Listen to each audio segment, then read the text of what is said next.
শিয়ারা হচ্ছে মিনাল ফিরাকাত দাল্লাহ, বিভ্রান্ত ফিরকা, যারা ইসলামের মেইন স্ট্রিম থেকে লক্ষ লক্ষ কিলোমিটার দূরে চলে গেছে। যদিও তারা নিজেরা মনে করে তারা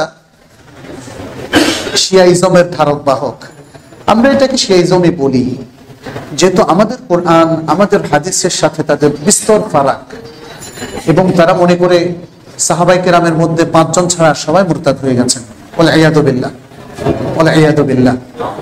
তাদের অনেক আকীদা রয়েছে যেগুলো শিরক এবং কুফরের দিকে নিয়ে যায়। অতএব শিয়ারা মুসলিম উম্মার আহলে সুন্নাহ ওয়াল জামাতের জন্য কোনো মতেই দৃষ্টান্ত হতে পারে না। তাদের কোনো কার্যক্রম আমাদের জন্য সহায়ক দলিল হতে পারে না, এমনি দলিল হতে দূরেই কথা।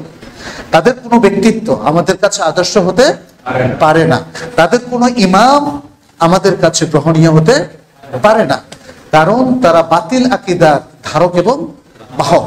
তারা ইসলামকে, ইসলামের সঠিক পথ থেকে ডিভিয়ান করে ফেলেছে, অর্থাৎ বিচ্যুত করে ফেলেছে।